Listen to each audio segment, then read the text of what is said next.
Bienvenidos todos a este estudio bíblico que hemos titulado ¿Ha cambiado el mensaje de Dios?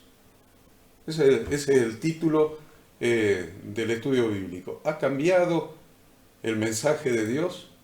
Y la pregunta que nos hacemos es ¿cuál es el mensaje de Dios hablado en otros tiempos por los profetas y que hoy nos habla por el Hijo?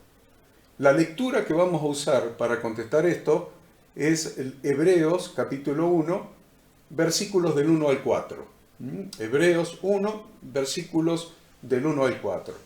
Dice así: Dios, habiendo hablado muchas veces y de muchas maneras en otro tiempo a los padres por los profetas, en estos postreros días nos ha hablado por el Hijo, a quien constituyó heredero de todo y por quien asimismo hizo el universo, el cual, siendo el resplandor de su gloria y la imagen misma de su sustancia, y quien sustenta todas las cosas con la palabra de su poder, habiendo efectuado la purificación de nuestros pecados por medio de sí mismo, se sentó a la diestra de la majestad de las alturas, hecho tanto superior a los ángeles, cuanto heredó más excelente nombre que ellos. Es un pasaje bíblico que a muchos les ha prestado confusión y otros directamente lo han pasado por alto. Yo quiero detenerme en los dos primeros versículos, donde dice que Dios ha hablado muchas veces y de muchas maneras en otro tiempo, a través de los profetas, y que en este tiempo nos ha hablado por el Hijo.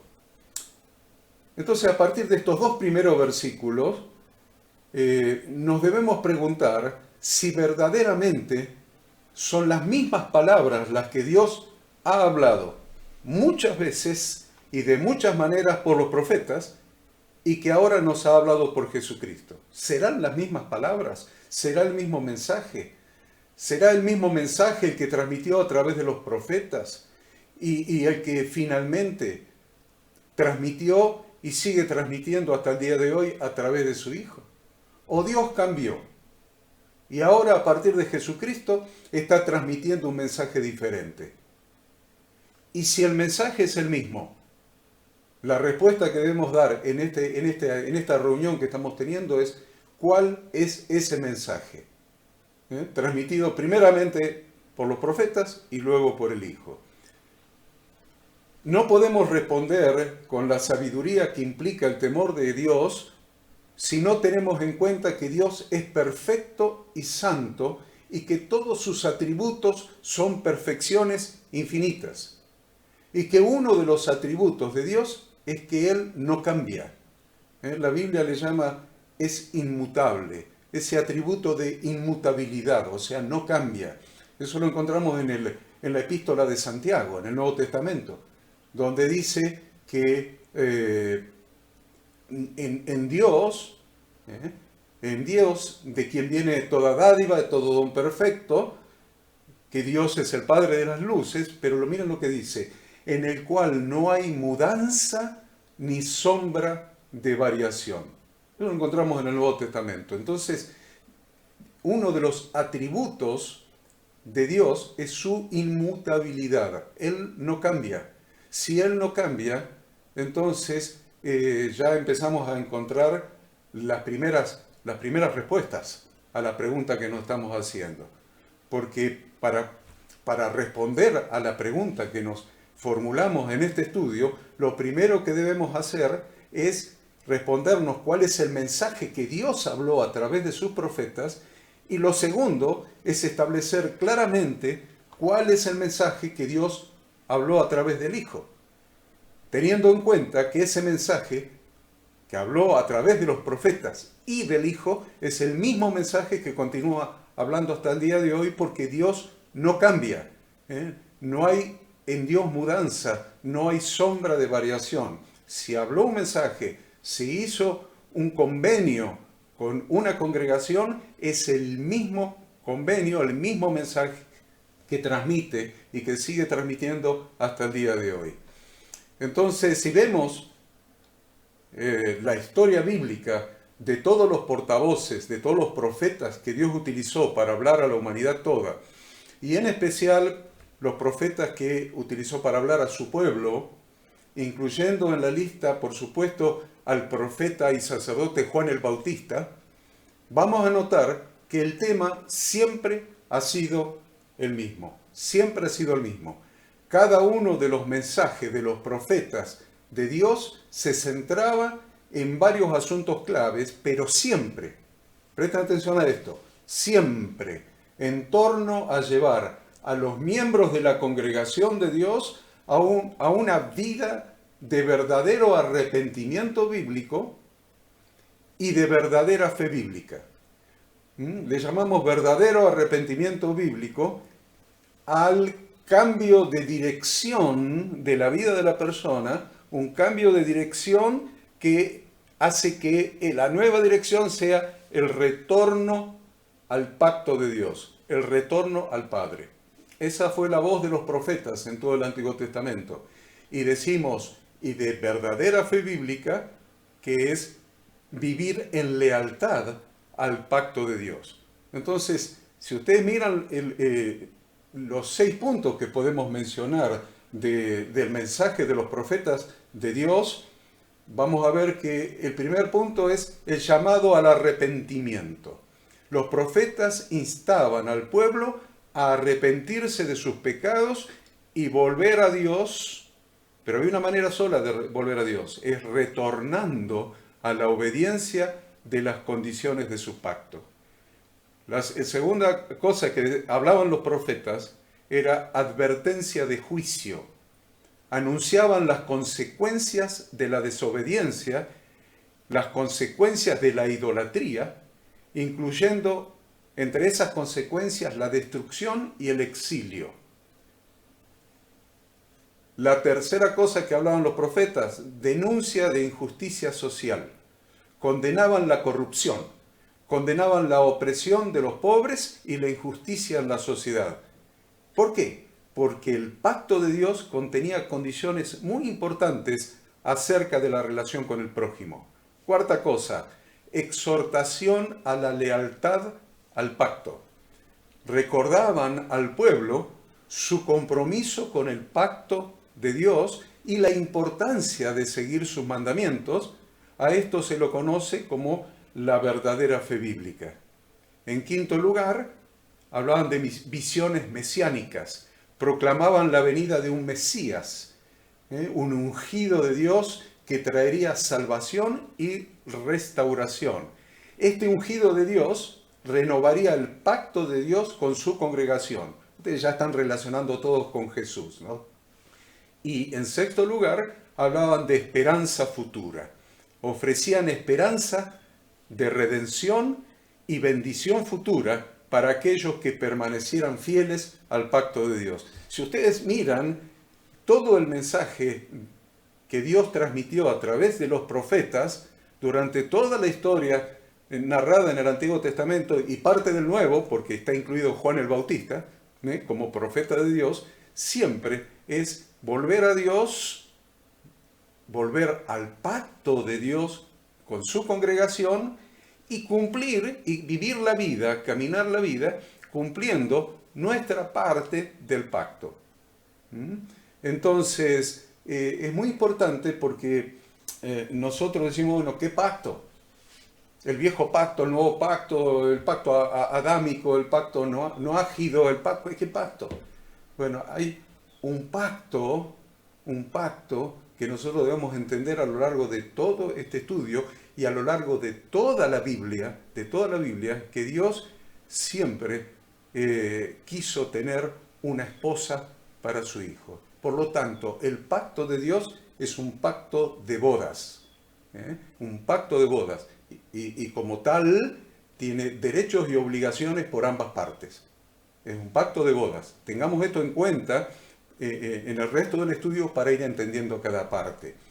Estos mensajes de los profetas, todavía estamos analizando lo que habló Dios muchas veces, en otro tiempo a través de los profetas. Estos mensajes eran tanto de advertencia como de compromiso y esperanza, buscando guiar al pueblo de Dios de vuelta a una relación correcta con Dios, lo que solo sería posible a través del verdadero arrepentimiento bíblico, que en hebreo es la palabra teshuvah, y la verdadera fe bíblica, que en hebreo es la palabra emuná. Entonces, a través de estas dos palabras que implican el proceso de retorno a Dios y de la vida en comunión con Dios, permitía al pueblo vivir gozando de las bendiciones, producto de las promesas de Dios contenidas dentro de su pacto. Es interesante porque dijimos hay derechos y obligaciones de ambas partes. Las obligaciones nuestras es cumplir la parte del pacto que implica fidelidad al pacto matrimonial. No ser adúlteros, sino ajustarnos a las condiciones del pacto. Y la parte de Dios, que Él siempre cumple su parte, tiene el compromiso de las promesas a aquellos que cumplan su parte del pacto. Ahí tenemos que las promesas del pacto que nosotros muchas veces reclamamos a Dios son promesas condicionales para la esposa que sea fiel al pacto de bodas. La esposa es fiel al pacto de bodas, perfecto. El esposo, que es Dios, cumple las promesas de bendición contenidas en ese pacto. Entonces, dijimos que el verdadero arrepentimiento bíblico le llamamos en hebreo teshuvah, la verdadera fe bíblica le llamamos en hebreo emuná. La teshuvah, que es el verdadero arrepentimiento bíblico, implica un cambio de dirección. Un cambio de dirección y retorno a Dios, entendiendo que ese retorno a Dios siempre ha sido a partir de retornar a la obediencia de sus mandamientos, de nuestra parte del pacto. Y que la emuná es vivir cada día de acuerdo con las instrucciones de Dios a través de una verdadera fe bíblica. Emuná, verdadera fe bíblica. Acuérdense del versículo que dice, mas el justo por la fe vivirá. Mas el justo por la emuná vivirá. Entonces vamos a entender los dos aspectos. El aspecto que me trae de retorno a la casa del Padre y el aspecto que me hace vivir toda mi vida en la casa del Padre. Lo que me trae de retorno, de regreso, es la teshuvah. Y lo que me hace vivir en la casa del Padre es la emuná. Por la fe vivirá el justo. Entonces, el mensaje de los profetas consistía en que aquellos que hicieran teshuvah y vivieran en emuná, haciendo su parte en el pacto de bodas de Dios con su pueblo, es decir, siendo fieles a su parte en las condiciones del pacto, los que fueran fieles a su parte, a sus obligaciones en el pacto matrimonial con Dios, serían acreedores de que Dios, serían acreedores de que Dios también cumpliera su parte del convenio. ¿Cómo cumple Dios su parte del convenio? Haciendo realidad las promesas del convenio, las promesas del pacto. Entonces, prestemos atención a la palabra promesas, porque, como vamos a ver dentro de un ratito, más adelante de este estudio, en la renovación del pacto, realizada por Jesucristo, existen mejores promesas. Hebreos 8:6 se lo va a decir, que en la renovación del pacto hecha por Jesucristo existen mejores promesas. Lo vamos a ver dentro de un rato. Ustedes sigan tomando nota de esto que estamos en la introducción, nos estamos metiendo en este lío. Al final de este estudio les voy a dar la posibilidad de que puedan hacer preguntas y vamos a tratar de contestar las preguntas sobre la base de mis posibilidades de contestarlas. Pero anótense dudas que les vayan surgiendo porque al final del estudio vamos a responder preguntas. Por eso estamos haciendo en vivo esta reunión por Meet en vivo para que ustedes no estén ahí solamente presenciándome, que lo podrían haber hecho por el streaming, sino que puedan anotarse dudas y al final puedan hacer las preguntas para tratar de responder a esas dudas. Este tema es muy importante, por eso lo estamos desarrollando. Ahora dice que finalmente, en estos postreros días, Dios nos ha hablado por el Hijo. Y el mensaje de Dios para nosotros continúa siendo exactamente el día. Si nosotros vemos en el Evangelio, según San Marcos, en el capítulo 1, en el versículo 14, vamos a encontrar cuál es el mensaje que Dios nos ha hablado en estos postreros días a través del Hijo. Dice así la Santa Palabra de Dios: después que Juan fue encarcelado, Jesús vino a Galilea predicando el Evangelio del reino de Dios, diciendo, y ahí tienen, tomen nota del mensaje, es el mismo que predicaron los profetas, que dijo Jesús: el tiempo se ha cumplido y el reino de Dios se ha acercado. Arrepentíos y creed en el Evangelio. El mismo mensaje de los profetas con una variante en cuanto a la posición. El pueblo se alejó de Dios y Dios, a través de Jesucristo, se hizo cercano. Esa es la variante. Él se hizo cercano. El reino de los cielos se ha acercado. Pero el mensaje, las condiciones son las mismas. Teshuvá y emuná. Arrepentíos y creed. Arrepentimiento y fe.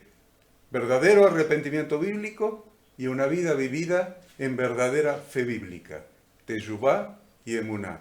Entonces, el mensaje de Dios en Jesucristo sigue siendo exactamente el mismo. Teshuvá y emuná.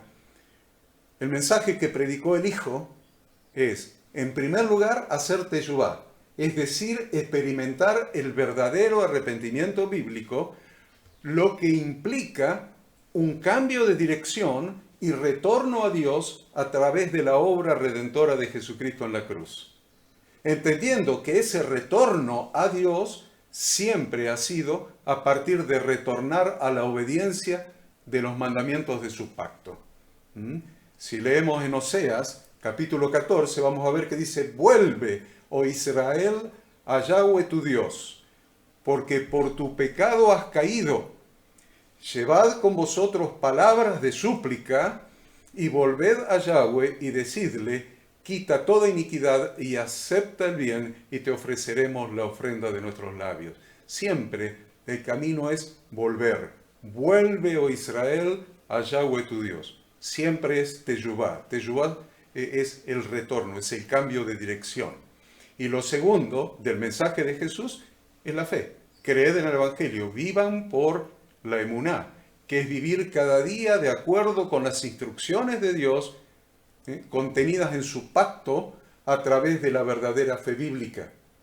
Y eso lo he dicho hace un rato, lo que está en Romanos capítulo 1 o en Habacuc capítulo 2, porque en el Evangelio la justicia de Dios se revela por fe y para fe, como está escrito: mas el justo por la fe vivirá. El verdadero arrepentimiento bíblico es la primera condición para entrar en el reino de Dios. La palabra, dijimos, es teshuvá, que significa retorno, que significa conversión, que significa cambio de dirección. ¿Vieron? Cuando decimos se convirtió a Dios, tal persona se convirtió, bueno, ahora ya sabemos lo que significa. Su vida cambió de dirección. Pasó por el verdadero arrepentimiento bíblico. Su vida cambió de dirección. Retornó a la casa del Padre como el hijo pródigo. Pero no retornó a la casa del Padre para seguir como vivía en la provincia apartada o en el chiquero de los cerdos. Retornó a la casa del Padre para vivir en las condiciones y bajo las condiciones del pacto del Padre. Con las condiciones de vida que establece el Padre en su casa, en su reino.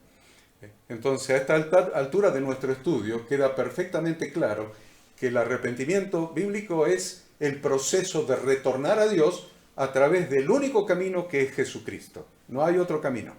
No hay otro nombre debajo del cielo dado a los hombres. Es la conversión bíblica, es decir, cambio de dirección. Lo repito para que quede clarísimo.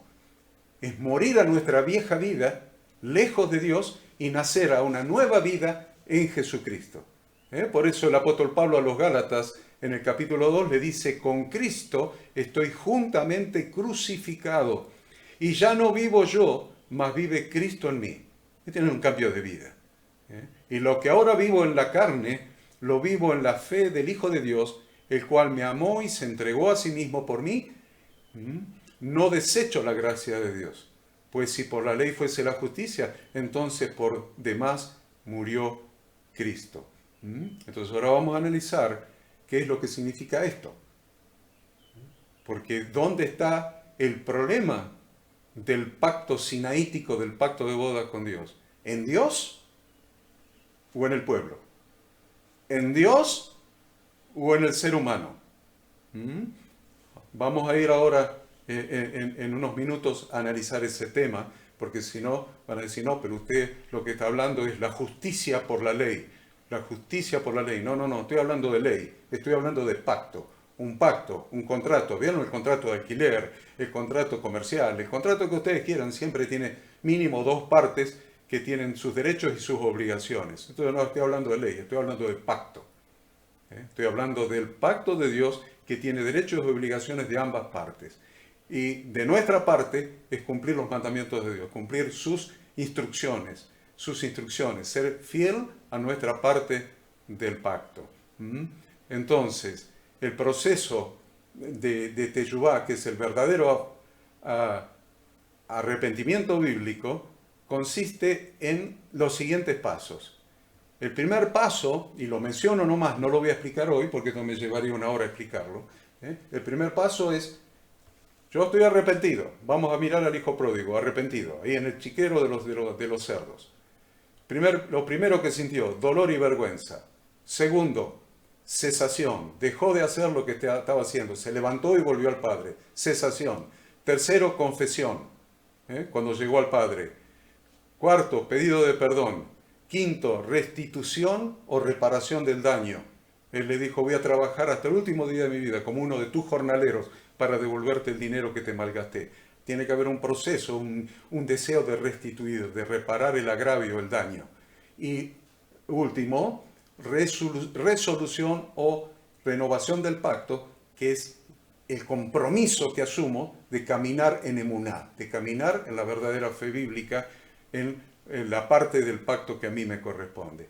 Entonces, simplemente mencionamos este párrafo para que quede establecido que este proceso de teshuvá, de arrepentimiento, es aplicable a todas las relaciones humanas.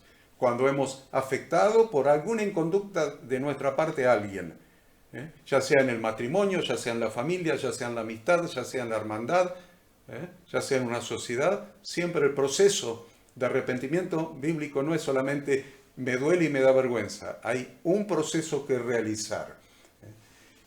Luego de haber retornado al Padre a través del verdadero arrepentimiento bíblico, debemos vivir por la fe bíblica, que es la verdadera fe, que es la traducción de, como dijimos, de la palabra emuná. Pero sucede lo mismo porque nuestra Biblia está traducido como fe. Pero así como teshuvá está traducido como arrepentimiento, emuná tampoco es fe así de simple. Significa mucho más que simplemente creencia.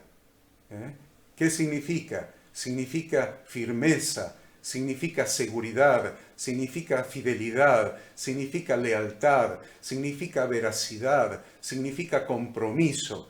Miren todo lo que significa lo que nosotros a veces leemos con palabra fe, solamente creencia. Y no puede ser solamente creencia, porque si tomamos y la entendemos nada más que como creencia, podríamos llegar a validar cualquier tipo de fábula en la que creamos o invento mentiroso. Ahora, cuando entendemos que la Biblia habla de emuná, de que esa es la fe, es firmeza, seguridad, fidelidad, lealtad, veracidad y compromiso. Y eso siempre va a estar relacionado con las instrucciones contenidas en el pacto de Yahweh Dios y con nuestra relación con Jesucristo, que es la Torá hecha carne. Hace un rato estaba leyendo esto y decía: Jesucristo es la Torá hecha carne, es el verbo, es el logos hecho carne. Y podríamos decir, es el pacto de Dios hecho carne.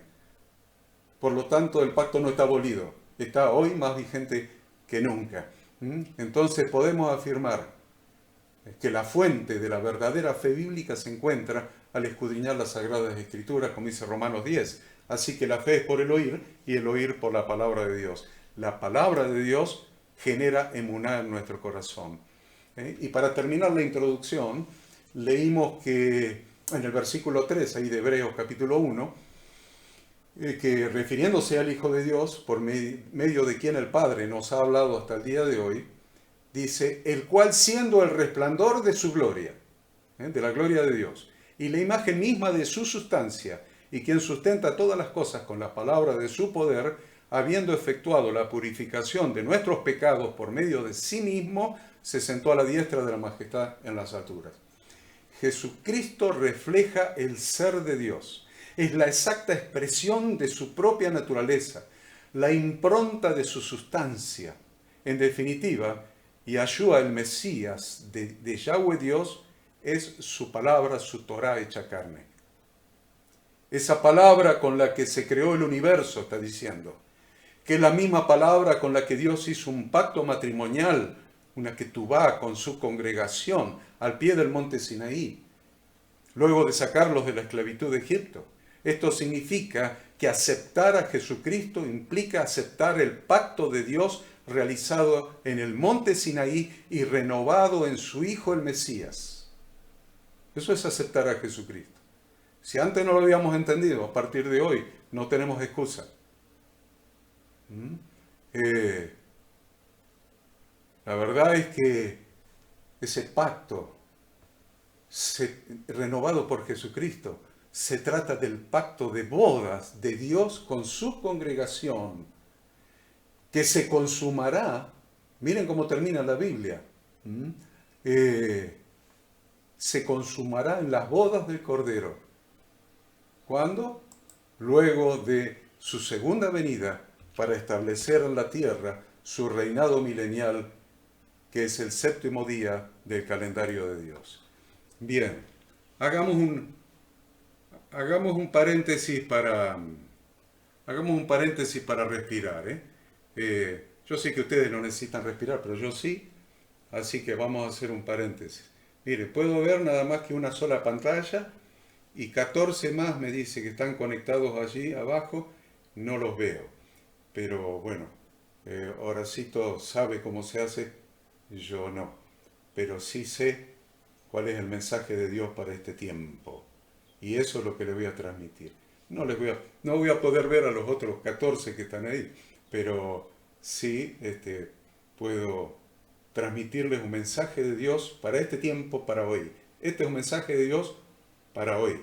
He caminado muchas iglesias, he estado con muchos pastores, con muchos líderes, y les aseguro que este es el mensaje de Dios para hoy. Por eso estamos dando este mensaje. Y vamos entonces al desarrollo del tema. Les pedí 2 horas, así que yo espero terminar antes para poder contestar las preguntas que vayan surgiendo.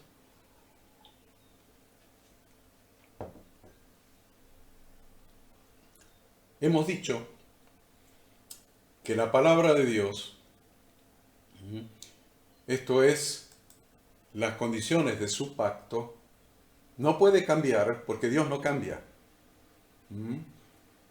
Y me encanta que en el capítulo 7 de Deuteronomio habla de que conoce pues que Yahweh tu Dios es Dios, Dios fiel, que guarda el pacto y la misericordia a los que le aman y guardan sus mandamientos hasta 1000 generaciones. Y que da el pago, dice, en persona al que le aborrece, destruyéndolo. Y no se demora con el que le odia, en persona le dará el pago. Guarda, por tanto, los mandamientos, estatutos y decretos que yo te mando hoy que cumplas. Interesante que hable de pacto. Tantas veces hemos leído acá. Conoce pues que Yahweh tu Dios es Dios, Dios fiel, que guarda el pacto y la misericordia. ¿A quiénes? A los que le aman. ¿Y cómo demostrás cómo la esposa demuestra amor a su esposo? Es una pregunta simple, elemental. ¿Cómo una esposa demuestra amor a su esposa, a su esposo?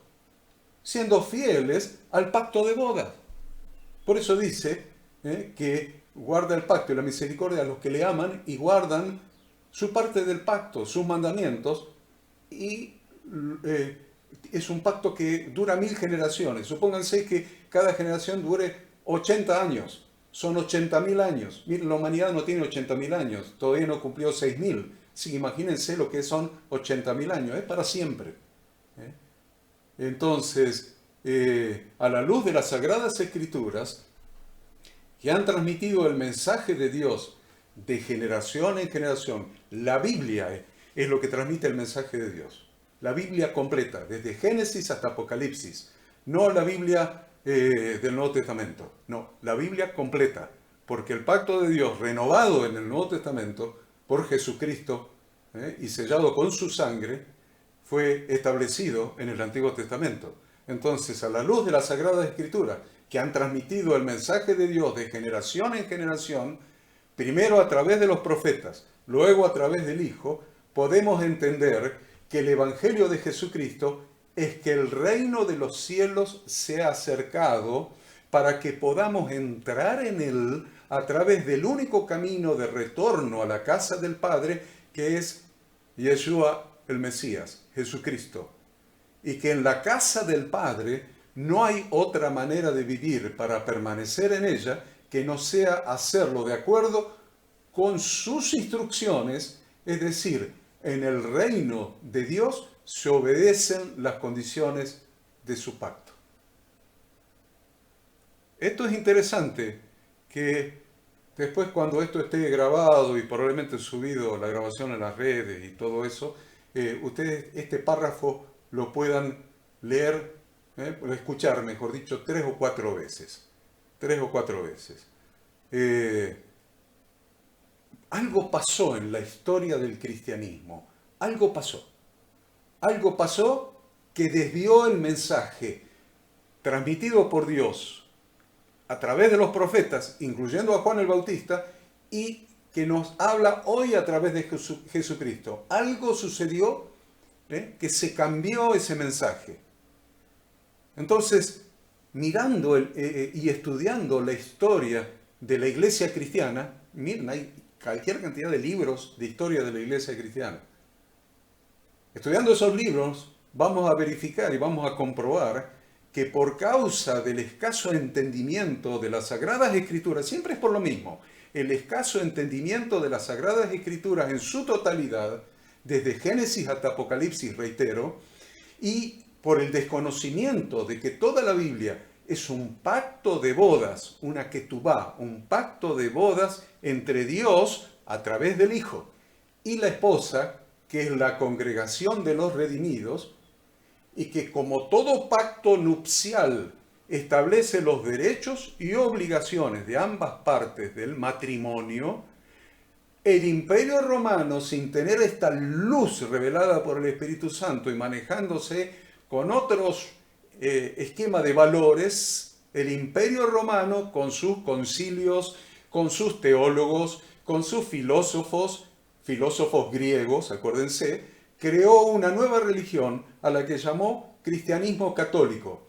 Católico quiere decir universal, cristianismo universal, que en realidad quería decir la religión del Imperio Romano, creada a la medida de lo que les estoy hablando.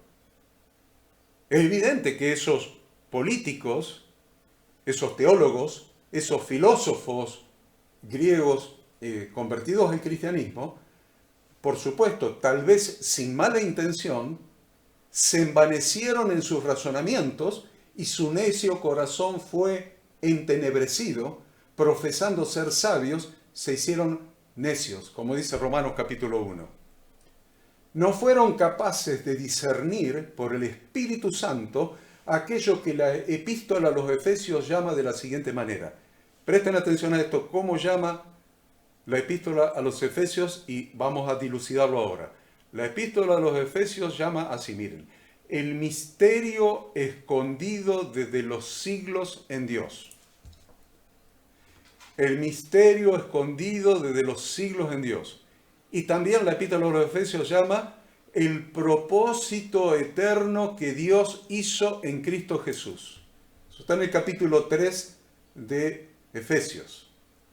Efesios 3 dice, a mí que soy menos que el más pequeño de todos los santos, me fue dada esta gracia de anunciar entre los gentiles el evangelio de las inescrutables riquezas de Cristo.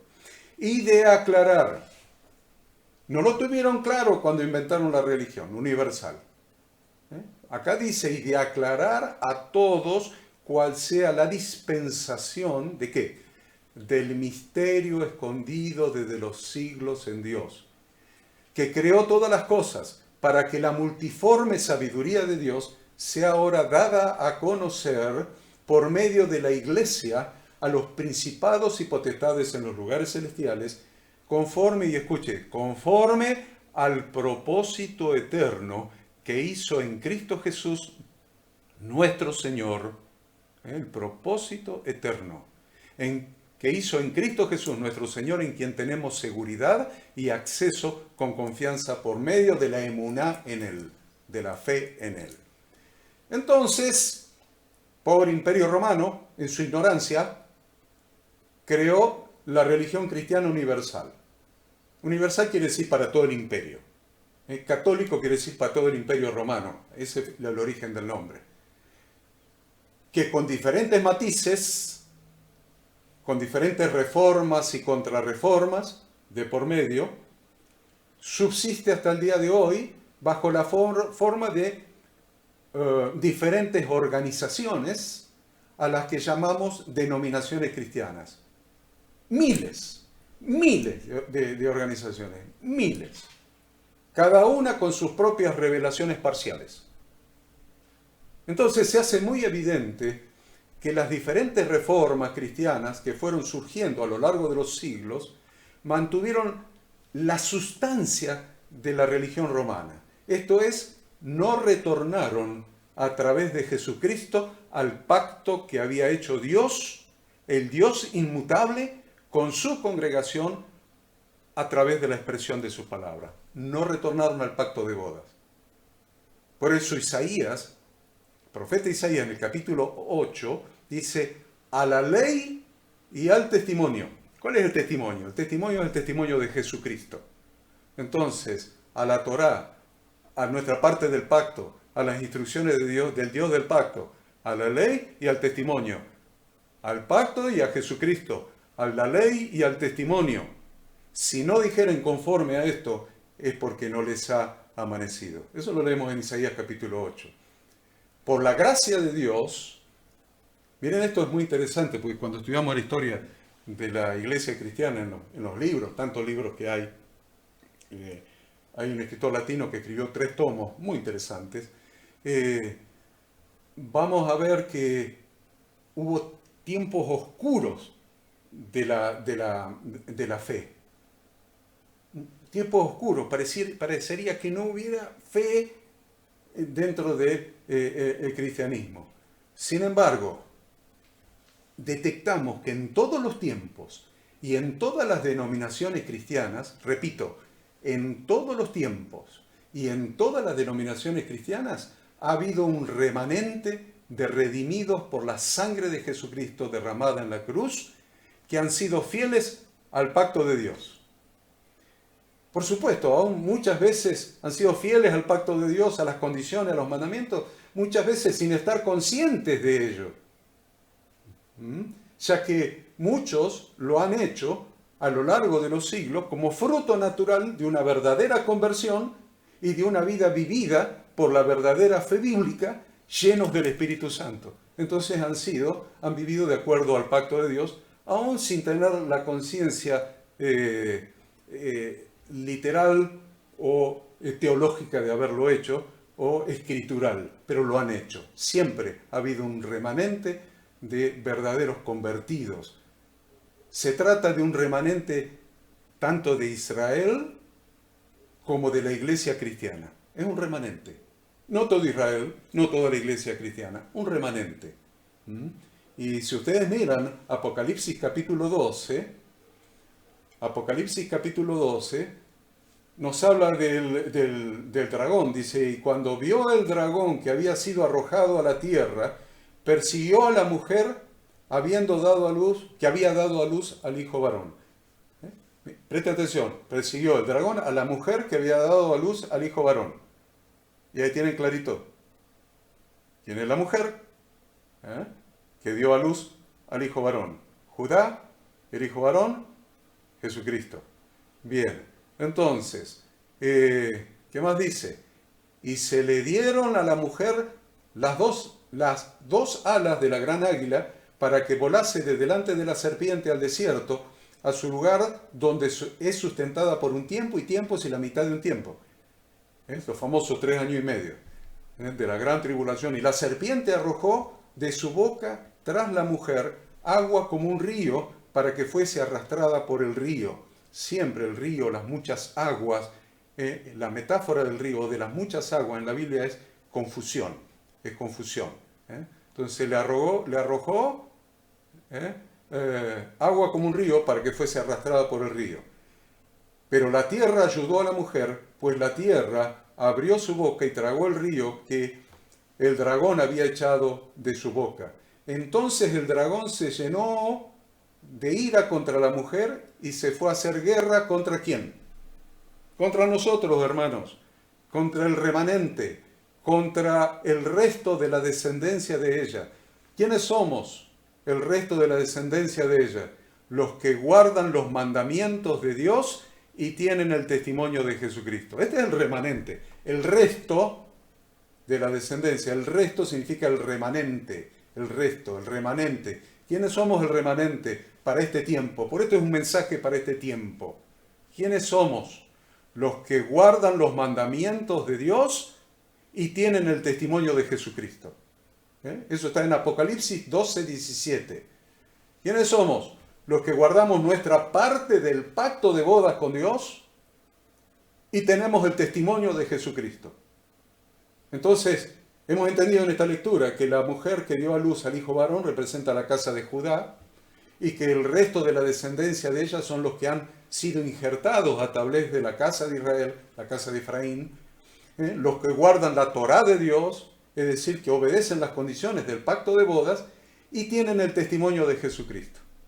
Estos son el remanente que proviene de los judíos y de los gentiles que entran en el pacto de Dios a través del sacrificio expiatorio de Jesucristo. Y eso lo dice claramente Pablo en el capítulo 3 de Romanos. Porque Dios es uno y Él justificará por la fe a los de la circuncisión y por medio de la fe a los de la incircuncisión. ¿Cómo justificará? Por medio de la emuná a los de la circuncisión y por medio de la emuná a los de la incircuncisión. Luego, por la emuná, por la fe, ¿invalidamos la ley? En ninguna manera, sino que confirmamos la Torá, confirmamos la ley, confirmamos el pacto de bodas que Dios hizo con su congregación. Romanos 3:30 y 31. Ahí lo pueden leer todas las veces que quieran. Entonces, hoy entendemos que el misterio, le voy a repetir lo de Efesios, hoy entendemos que el misterio escondido desde los siglos en Dios y el propósito eterno que Dios hizo en Cristo Jesús es preparar esposa para su Hijo, para lo cual Dios hizo un pacto de bodas con condiciones específicas para ambas partes del matrimonio. Los que sean fieles al pacto estarán en la cena de las bodas del Cordero. Estos que estarán en la cena de la boda del Cordero, que han sido fieles al pacto, son los que se vistan de lino fino, que son las acciones de los apartados, que se ajustan a la justicia de las instrucciones, la Torá del pacto. Los apartados les dije, porque los santos, los apartados para nuestro Señor, nuestro Redentor. Interesante, porque eso está en Apocalipsis 19. ¿Quiénes son?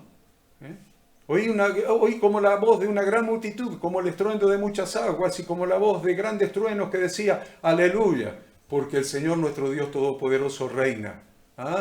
Se estableció el reino. Gocémonos y alegrémonos y démosles gloria, porque han llegado las bodas del Cordero y su esposa se ha preparado. Toda la Biblia es un pacto de bodas. Han llegado finalmente, al final, en su segunda venida, las bodas del Cordero, y su esposa se ha preparado. ¿Cómo se ha preparado? ¿Cómo? A ella se le ha concedido que se vista de lino fino, limpio y resplandeciente, porque el lino fino es las acciones justas de los santos. Las acciones justas, siempre que en la Biblia se habla de justicia, es el ajuste a las instrucciones de Dios. ¿Qué es justicia? Lo ajustado a las instrucciones del pacto, lo ajustado a las instrucciones de Dios. Eso es justicia, lo ajustado a los mandamientos de Dios. Entonces, ¿qué es el lino fino? El lino fino es las acciones justas de los santos. Y el ángel me dijo, escribe, bienaventurados los que son llamados a la cena de las bodas del Cordero. Y me dijo estas palabras, son palabras verdaderas de Dios. En este tiempo especial, queridos hermanos que están allí acompañándome en esta transmisión, en este tiempo especial que nos toca vivir, nos deberíamos preguntar si verdaderamente estamos predicando la palabra que Dios habló a través de sus profetas y finalmente a través de su Hijo, o estamos predicando la liturgia de una religión que se identifica como cristiana. Un ritualismo. Porque ya hemos entendido que lo que Dios ha hablado muchas veces y de muchas maneras en otro tiempo a los padres por los profetas, en estos postreros días nos ha hablado por el Hijo. Es un llamado a cumplir las condiciones del pacto de bodas de Dios con su congregación para ser parte de la esposa y pertenecer a su reino. Si el mensaje de Dios no ha cambiado, y vamos a entrar, quiero mirarlos un poquito, los voy a mirar mientras tomo un poco de agua, los voy a mirar, esperen, los voy a mirar, a los que alcanzo a ver, y me dice allí que hay 16 más que no puedo ver. Después Horacito me tendrá que decir como, al final cuando vengan las preguntas, cómo hacemos para ver al resto, pero voy a tomar un poco de agua porque ahora vamos a entrar en un tema controvertido, que ha dado lugar a muchas discusiones y siempre por errores de interpretación de las Escrituras, por descontextualizar los versículos. Y ahora vamos.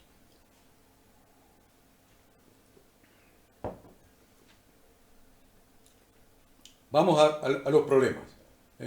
Lo veo muy serio al pastor Nico, a la pastora Flavia la veo seria también. Están todos serios. Bueno, se van a poner más serios porque ahora voy a entrar en un problema. Ahí la veo a la pastora Rosana también que se asoma. Bueno, vamos a ir a un tema más complicado. Hebreos 7:22. Hebreos 7:22. Hebreos 7:22 dice, por tanto Jesús es hecho fiador de un mejor pacto. Ahí estamos en un problema que le ha volado las neuronas a unos cuantos teólogos y filósofos cristianos durante la historia de casi 2000 años de la iglesia cristiana. Digo casi 2000 años porque los 2000 años se cumplen en el 2030. Si la crucifixión de Jesús fue en el año 30, en el 2030 se van a cumplir los 2000 años. Entonces casi 2000 años. Por tanto, dice Hebreos 7:22, Jesús es hecho fiador de un mejor pacto. Y tengo que aclarar esto porque si no se van a quedar con la mitad del contenido y cuando quieran predicar la verdadera palabra de Dios, el verdadero retorno al pacto con Dios, siempre va a haber alguien, algún teólogo, algún intérprete que le va a decir, no, porque ahora en Jesús hay un nuevo, un mejor pacto, un nuevo y mejor encima. Porque Hebreos 7:22 dice, por tanto Jesús es hecho fiador de un mejor pacto. Entonces, si el mensaje de Dios no ha cambiado, ¿por qué causa está escrito esto? ¿Cuál es ese mejor pacto? ¿Puede haber un pacto mejor que el que Dios hizo con su congregación? Pregunta para contestar. Puedo dar 5 minutos para que lo piense, pero no los tenemos, así que lo voy a continuar. Le repito, ¿puede haber un pacto mejor que el que Dios hizo con su congregación? ¿Se equivocó Dios? Es la pregunta más brutal que les puedo hacer. ¿Se equivocó Dios? ¿Dónde está su omnisciencia? Lo cambió por uno mejor. ¿Dónde está su inmutabilidad? ¿Mm? ¿Quieren que se lo agrave? Se los voy a agravar. Se los voy a hacer más grave, así podemos aclarar todo junto. Le podemos agregar la siguiente escritura referida a Jesucristo como sumo sacerdote según el orden de Melquisedec. Jesucristo, sumo sacerdote según el orden de Melquisedec. Y esta escritura no solamente hace referencia a un mejor pacto, sino que también habla de que este mejor pacto ha sido establecido sobre mejores promesas. Yo le dije que anoten la palabra promesa hace un rato, ¿vieron? Ha sido establecido sobre mejores promesas, pero lo más llamativo de esta escritura que vamos a leer ahora es que dice que el primer pacto no fue sin defecto. ¿Qué problema, Y ahí veo que las caras se han complicado más todavía. Vamos a verlo en Hebreos capítulo 8, versículos 6 y 7. Vamos a ver.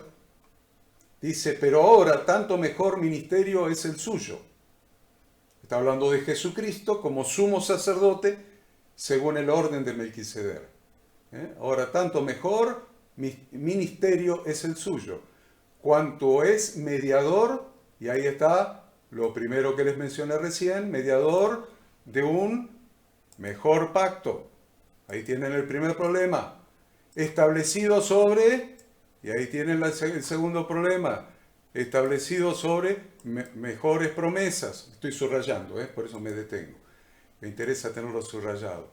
Porque si aquel primero, o sea, el primer pacto, hubiera sido sin defecto, y ahí está el tercer drama, sin defecto. Entonces ahí está la tercera frase conflictiva. Si aquel primero hubiera sido sin defecto, ciertamente no se hubiera procurado lugar para el segundo. Listo. Todos los teólogos que están mirando, que tengo unos cuantos pastores ahí presenciando esta transmisión, más lo que lo verán después, porque esto lo vamos a grabar, editar y publicar para que todo el mundo que lo quiera ver lo pueda ver. Acá se están complicando un poco con esta escritura. Y la pregunta que les hago es simple. Siempre vamos a empezar desde lo simple. Siempre con preguntas desde lo simple.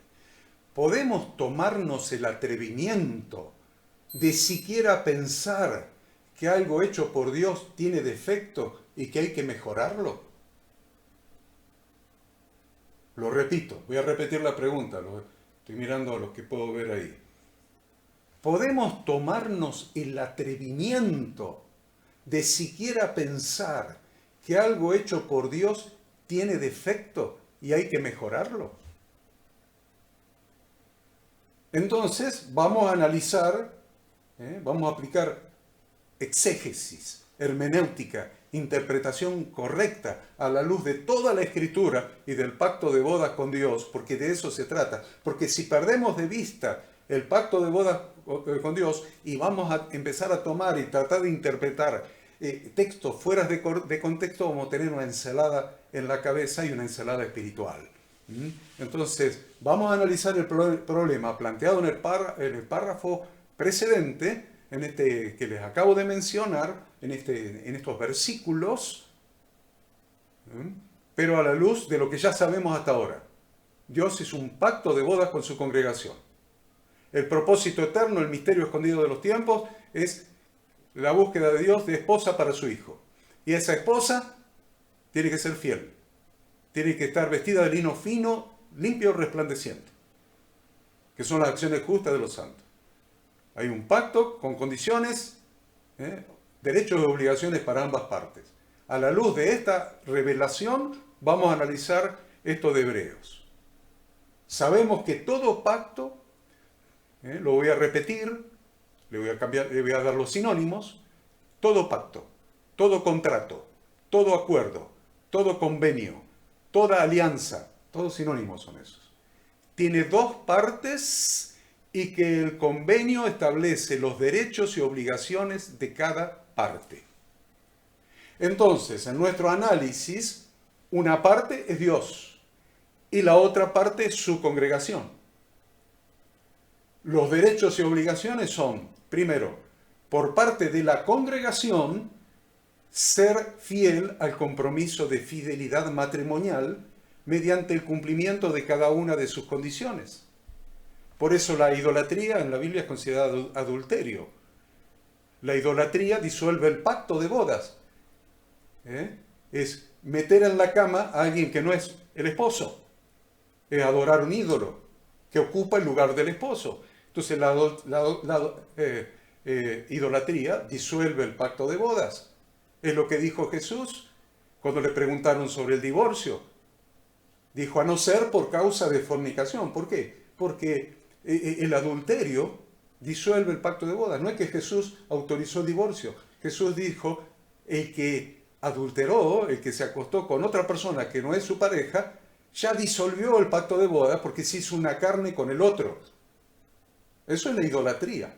Entonces, por parte de la congregación, en el pacto, es ser fiel al compromiso de fidelidad matrimonial mediante el cumplimiento de cada una de las condiciones del pacto. Y segundo, por parte de Dios, es ser fiel a sus promesas, siempre que la esposa cumpla su parte. No vas a andar buscando la adúltera para regalarle un auto nuevo. Siempre que la esposa cumpla su parte. Entonces, la conclusión que de interpretación elemental a la que llegamos es que Dios no falló en el cumplimiento de su parte del pacto de bodas. Dios no falló. El que falló fue el ser humano, que invalidó el pacto de bodas que Dios había sellado con su congregación con sangre inocente. Es obvio que el defecto del pacto sinaítico no fueron las condiciones dadas al pueblo a través de Moisés. Esas condiciones fueron absolutamente perfectas. El defecto fue la imposibilidad de cumplimiento por parte del ser humano. Ahí tienen el defecto. Lo repito, el defecto fue la imposibilidad de cumplimiento por parte del ser humano, lo que invalidó el pacto de bodas, aunque Dios fue un marido para ellos. ¿Quieren verlo? Miren Jeremías 31 al 33. Miren cómo lo dice de clarito. Dice, he aquí que vienen días, dice Yahweh, en los cuales haré nuevo pacto con la casa de Israel y con la casa de Judá. No como el pacto que hice con sus padres el día que tomé su mano para sacarlos de la tierra de Egipto. Porque ellos invalidaron mi pacto, aunque fui yo un marido para ellos, dice Yahweh. ¿Se dan cuenta que toda la Biblia es un pacto de bodas? Y que la imperfección del pacto no fue que Dios no pudiese cumplir su parte, sino que la imperfección del pacto fue que nosotros, los seres humanos, la parte de los que somos miembros de su congregación, ya sea como quieran, la humanidad en toda, o el pueblo escogido, o la casa de Israel, la del norte, o la casa de Judá, la del sur, o toda la humanidad, porque en realidad Dios está buscando, está dando tiempo para que todos hagan teshuvá y entren dentro del pacto. Entonces no estuvo la imperfección en Dios. La imperfección estuvo en nosotros. Por eso dice, porque ellos invalidaron mi pacto. Aunque, dice Dios, fui yo un marido. ¿Ven? Un marido. Un pacto de bodas. Aunque fui yo un marido para ellos, dice Yahweh. El pacto de Dios era perfecto. Era perfecto. Siempre fue perfecto. El pacto de Dios era perfecto, pero imposible de cumplir para el ser humano. Este es el gran problema. Lo repito, el pacto de Dios era perfecto, pero imposible de cumplir para el ser humano. Pero Dios usó las condiciones de ese pacto, imposibles de cumplir para el ser humano, como un tutor usó esas condiciones como un tutor. La Biblia le llama ayo, A-Y-O. Como un tutor, como un ayo para traernos a Jesucristo. Interesante, el propósito eterno de Dios. Lo dice en Gálatas capítulo 3. Dice, pero antes que viniese la emuná, la fe, estábamos confinados bajo la Torá, bajo el pacto, bajo la ley, encerrados para aquella fe, para aquella emuná que iba a ser revelada, de manera que la ley, la Torá, el pacto, ha sido nuestro ayo. Las condiciones del pacto que nosotros debíamos cumplir ha sido nuestro ayo para llevarnos a Cristo a fin de que fuésemos justificados por la emuná, por la fe. Gálatas 3, 23 y 24.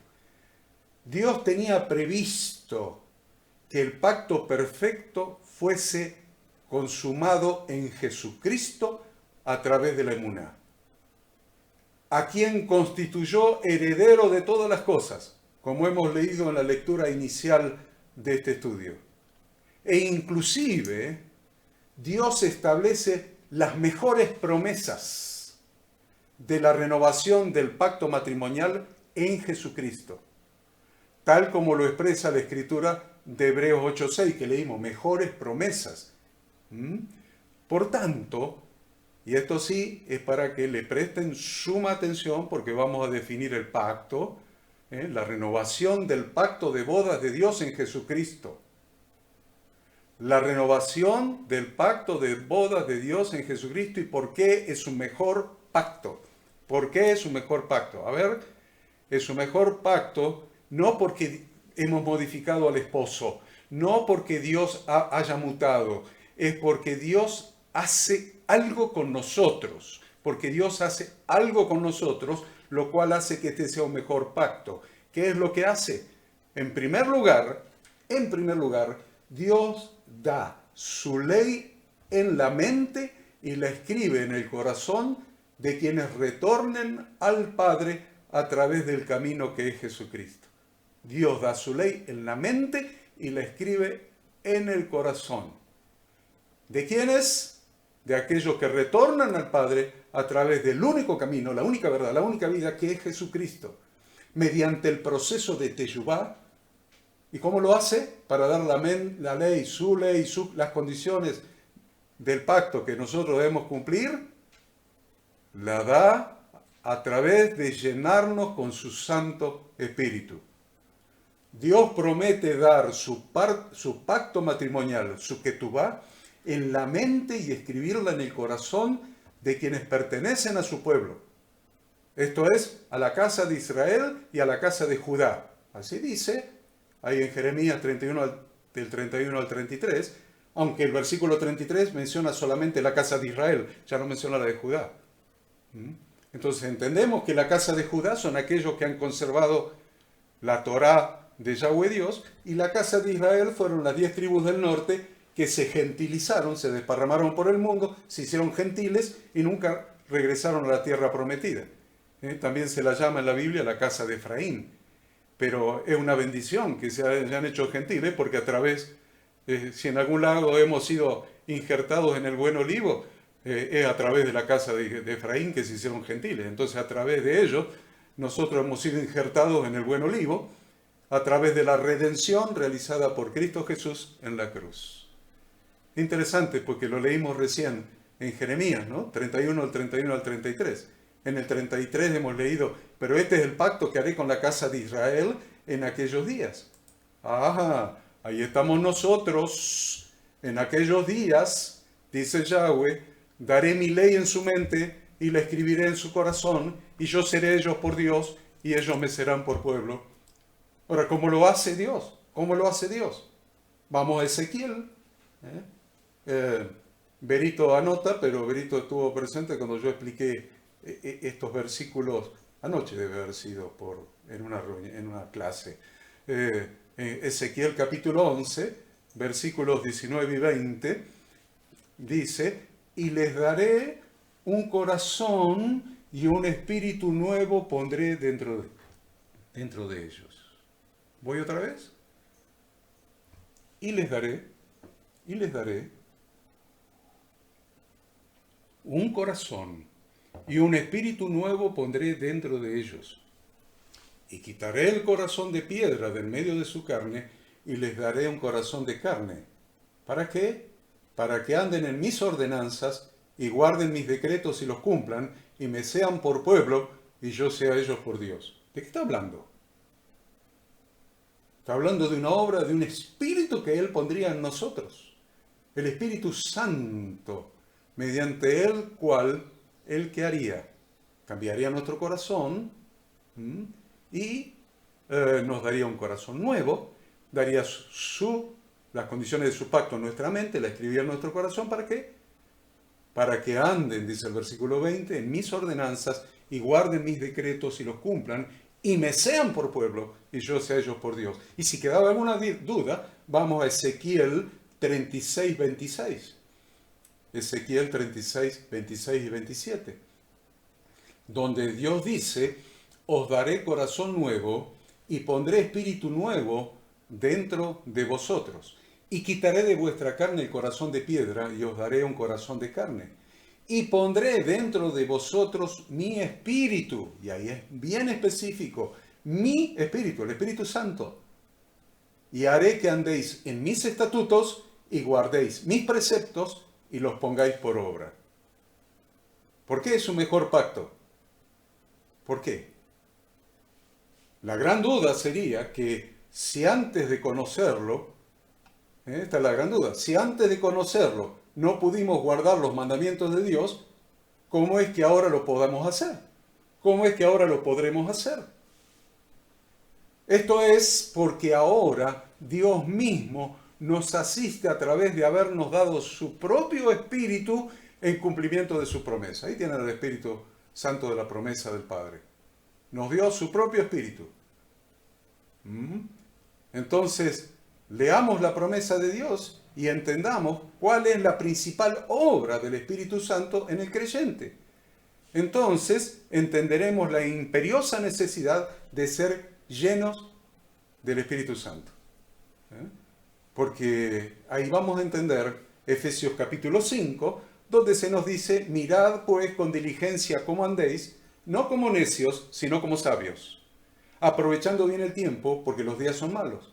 Por tanto, no seáis insensatos, sino entendidos. Este tiempo en los postreros tiempos, este tiempo que estamos en los postreros tiempos, antes del retorno de nuestro Redentor por su iglesia y a establecer su reino milenial en la tierra, en este tiempo, el Señor nos está llamando, por tanto, no seáis insensatos, sino entendidos de cuál sea la voluntad del Señor.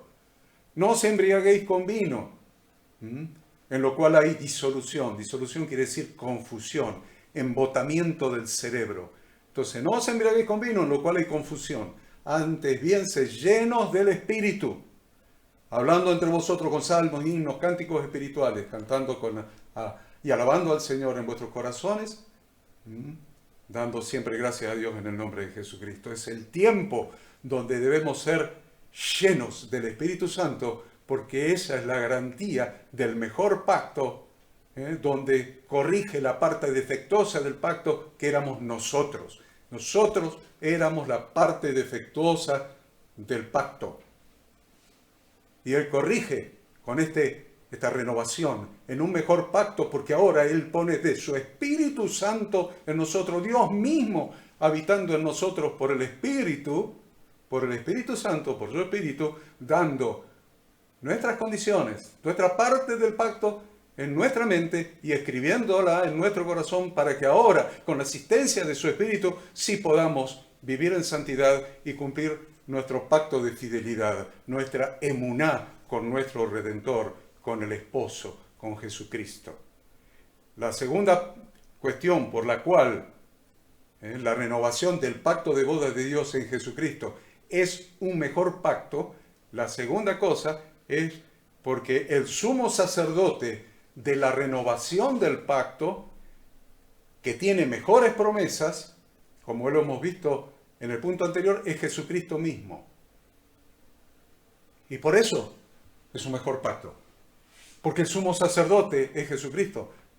que no necesita presentarse todos los años con sangre primero del becerro, después del macho cabrío, en el lugar santísimo y salpicarla el becerro por sus propios pecados y su familia, el macho cabrío por los pecados del pueblo, y todos los años repitiendo el sacrificio por sus propios pecados. Jesús no tuvo pecado, por eso Jesús cambió el orden, ya no es el orden arónico, es el orden de Melquisedec. Jesús es el sumo sacerdote según el orden de Melquisedec, que entró en el santuario, allí en el tabernáculo en el cielo, y entró en el lugar santísimo, al mismo trono de Dios, y salpicó con su preciosa sangre, con su propia sangre del sacrificio, la renovación de este pacto matrimonial, este pacto de bodas con su pueblo.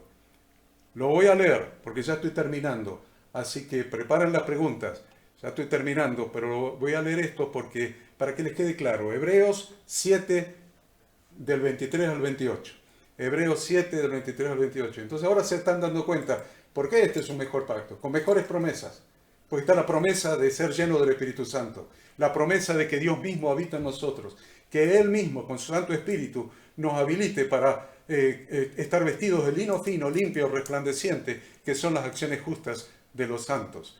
Hebreos 7:23. Y los otros sacerdotes llegaron a ser muchos. Los sacerdotes según el orden arónico, los sumos sacerdotes. Debido a que por la muerte no podían continuar. Mas o sea Jesucristo, por cuanto permanece para siempre, tiene un sacerdocio inmutable, por lo cual puede también salvar perpetuamente a los que por él se acercan a Dios, viviendo siempre para interceder por ellos. Porque tal sumo sacerdote nos convenía, santo, inocente, sin mancha, apartado de los pecadores y hecho más sublime que los cielos, que no tiene necesidad cada día, como aquellos sumos sacerdotes, de ofrecer primero sacrificio por sus propios pecados y luego por los del pueblo, porque esto lo hizo una vez para siempre, ofreciéndose a sí mismo. Porque la ley, la Torá, constituye sumos sacerdotes a débiles hombres, pero la palabra del juramento, ahí tienen las mejores promesas. La palabra del juramento, de la mejor promesa, posterior al pacto de bodas, constituye sumo sacerdote al Hijo, hecho perfecto para siempre. Hecho perfecto para siempre. ¿Se entendió hasta acá? Voy a la conclusión. Voy a la conclusión para después ir a las preguntas. Antes de ir a la conclusión, los voy a mirar otra vez. Los voy a mirar porque están todos trabajando. Ada está contestando mail, mensajes y demás. Horacito está manejando la entrada, la salida y todo eso. Entonces los miro mientras tomo un poco de agua y voy a la conclusión de este estudio. Es importante este estudio mirarlo 3 o 4 veces, les aviso. En 3 o 4 veces no sé si le va a quedar totalmente claro. A la 10ª por ahí le va a empezar a quedar claro. Porque cambia todo el esquema de la religión. Cambia todo el ritualismo. Cambia toda la filosofía implementada por Constantino y el concilio de Nicea y lo sucesivo. El sínodo de Toledo y todo lo que hemos leído, lo que hemos estudiado historia de la iglesia. Estamos cambiando las tradiciones de hombres, de la religión de los hombres, y volviendo al pacto de bodas de Dios con su pueblo. Estamos volviendo y entrando en el reino de Dios. Estamos entendiendo que estamos adentro, porque todos ustedes están adentro del reino de Dios. Pero estamos entendiendo qué significa eso. ¿Qué implica estar adentro, haber entrado en el reino de Dios, haber vuelto a la casa del Padre a través de Jesucristo para vivir en emuná, para vivir en un pacto de bodas con Él? Entonces, todos ustedes, todos, los conozco a todos, son parte del reino de Dios. Todos han entrado por Jesucristo. Es importante que hoy entendamos qué significa eso y qué significa estar en pacto con Dios. Porque cantamos Dios de pactos y leemos en la Biblia que Dios guarda el pacto por 1000 generaciones, pero ¿qué significa? Y yo quiero que quede claro esto para ustedes y todos los que en el futuro vean esta enseñanza. Como conclusión les puedo decir que el mensaje de Dios siempre ha sido el mismo. El mensaje de Dios siempre ha sido el mismo. El mensaje siempre ha sido hacer teshuvá para retornar a la casa del Padre, donde se vive de acuerdo con sus instrucciones para que nuestra vida dé en el blanco. Y tener una vida plena en Jesucristo, viviendo en emuná, que es la verdadera fe bíblica que se compromete con Dios. Siempre el mensaje de Dios fue el mismo. En este sentido, hemos visto que la Torá significa instrucciones de Dios. Cuando fue traducida la Biblia en la Septuaginta o la Biblia de los 70, se tradujo la palabra Torá al griego como nomos, como nomos. Y cuando se tradujo la palabra nomos al castellano se tradujo como ley. Pero la verdad es que la palabra original es Torá, instrucciones de Dios para que la vida de sus hijos dé en el blanco. Entonces, en este sentido hemos visto que la Torá, que son las instrucciones de Dios para que la vida de sus hijos dé en el blanco, y que fundamentalmente son las condiciones del pacto de bodas de Dios con su congregación, que nosotros debemos cumplir. Entonces, ese pacto, esas instrucciones, ese pacto de bodas, es confirmado por la verdadera fe bíblica. Esas condiciones nuestras, de nuestra parte, la verdadera fe bíblica no las anula como nos han enseñado, las confirma. No anula la Torá, no anula las instrucciones de Dios, no anula nuestra parte en las condiciones del pacto.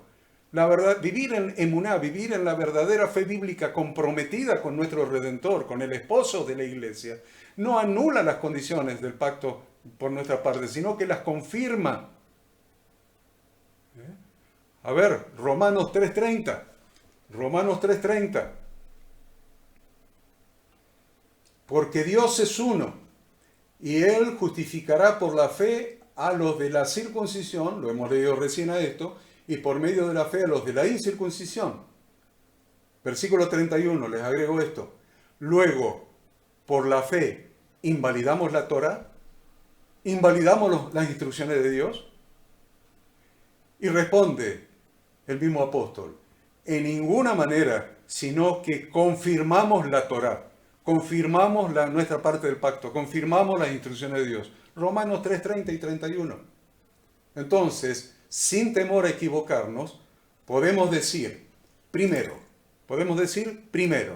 que el verdadero arrepentimiento bíblico, la teshuvá, es necesario para entrar en el reino de Dios. En Hechos 2:38, Pedro les dijo, arrepentíos, o sea, hagan teshuvá. Pedro hablaba hebreo, bueno, ese día hablaban en muchos idiomas, ¿no? El día de Pentecostés. Pedro les dijo, arrepentíos, hagan teshuvá, y bautícese cada uno de vosotros en el nombre de Jesucristo para perdón de los pecados, y recibiréis el don del Espíritu Santo. ¿El don del Espíritu Santo para qué? Para caminar en emuná. Para caminar en emuná, para tener una vida de lealtad, de fidelidad, de compromiso con el Señor. Entonces, podemos decir que la verdadera fe bíblica, la emuná, es necesaria para vivir dentro del reino. Romanos capítulo 1, porque en el Evangelio la justicia de Dios se revela por fe y para fe. Como está escrito, mas el justo por la fe vivirá, refiriéndose al libro de Habacuc 2:4. Entonces, miren qué interesante. Resumo. La teshuvá, el verdadero arrepentimiento bíblico, es necesario para entrar en el reino de Dios. Y la emuná, o sea, la verdadera fe bíblica, es necesaria para vivir dentro del reino de Dios. Ahora, ¿eso es una sola vez en nuestra vida? No, porque somos imperfectos y cometemos errores. Por lo tanto, en cada momento de nuestra vida alineada con la voluntad de Dios, expresada en las Sagradas Escrituras, ambas son necesarias. Teshuvá cada vez que nos equivocamos. Y emuná para seguir viviendo. ¿Saben por qué? Porque abogado tenemos para con el Padre, a Jesucristo el justo. Así que si cometés algún error, alguna equivocación, te desalineás de las condiciones que tenés que cumplir dentro del pacto de bodas con Dios, te desalineás, bueno, eso se llama pecado. Pecado, según una de las epístolas de Juan, es infracción a nuestras condiciones de pacto, infracción de la Torá, infracción de la ley. Si algún día te desalineás en algo, incumplís algo, pecás en algo, hay que hacer teshuvá, porque abogado tenemos para con el Padre a Jesucristo el justo. Hacemos teshuvá, que es retorno, es cambio de dirección, y seguimos caminando en emuná, que es una fe comprometida, una fe leal, una fe que honra a aquel que dio su vida en precio de rescate por cada uno de nosotros, al esposo, es Jesucristo mismo. Entonces, le agrego esto, el conocimiento, porque muchos dicen, no, no necesito conocimiento, el Espíritu me revela. El Espíritu no te va a revelar algo que no hayas leído antes. El conocimiento, por eso la fe viene por el oír la palabra de Dios.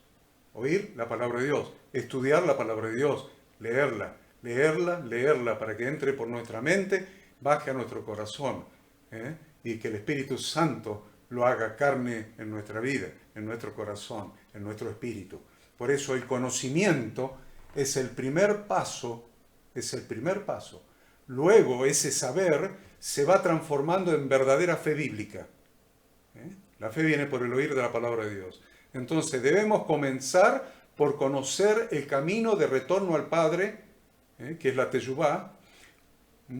Una vez que conocemos que ese camino es Jesucristo y no hay otro, a través de la redención que compró para nosotros, pagando el precio con su propia sangre derramada en la cruz, retornamos a la casa del Padre, donde se obedecen sus leyes y se vive de acuerdo con sus instrucciones, con su Torá, y esto es producto de la fe bíblica, que es la emuná.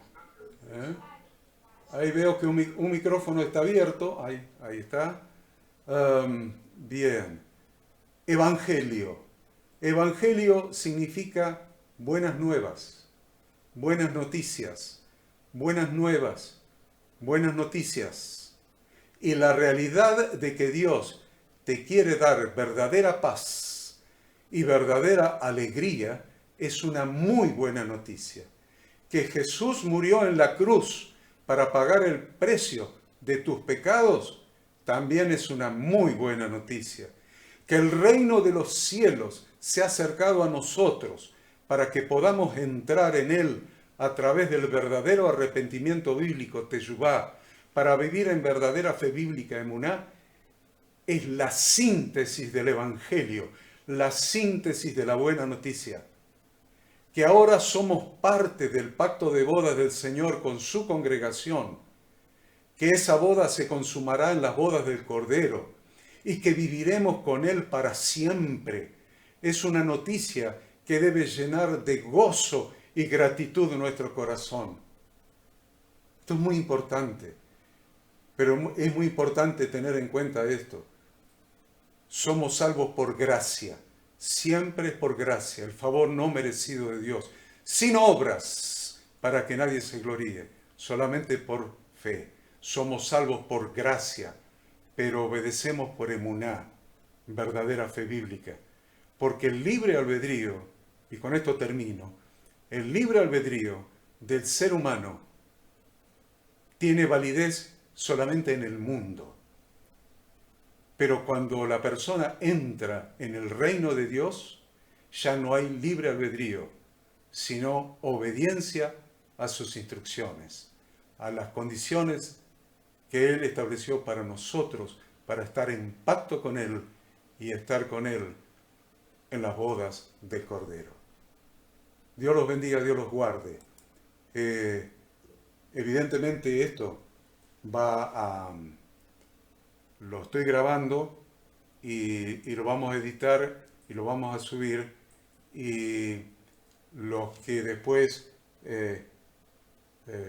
deseen el material escrito se podrán comunicar para recibirlo. Ahora les dejo la reunión para que Horacito maneje el tema de las preguntas.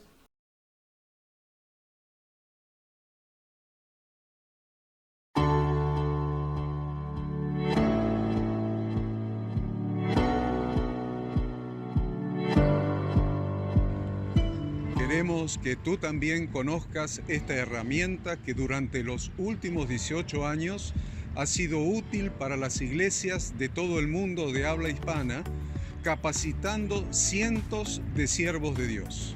Las formas de aprender están cambiando y Ministerio Bíblico Internacional, a través de su facultad bíblica, brinda programas de formación ministerial bíblica, teológica y práctica para la multiplicación y edificación de la iglesia 100% online. Respondiendo a las necesidades de hoy, para aquellos que no cuentan con la posibilidad de asistir a clases presenciales, donde quiera que estés, en todo lugar, recibirás el material de estudio y verás las clases en vivo y on demand, accediendo a través de tu celular, PC, tablet o Smart TV.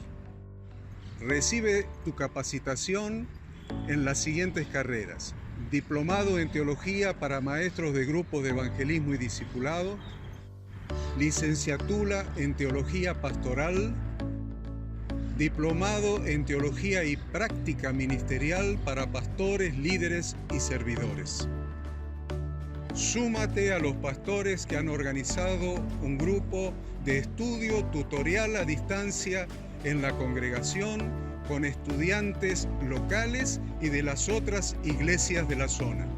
Esta es tu oportunidad como seguidor de Cristo para comenzar tus estudios y completar tus exámenes desde la comodidad de tu hogar y en los horarios que tengas disponibles. Súmate al liderazgo de este tiempo y adquiere las habilidades, herramientas y valores necesarios para impactar el mundo con la palabra de Dios y transformar la vida de aquellos que creen al Evangelio. Para más información, ingresá a facultadbiblica.org.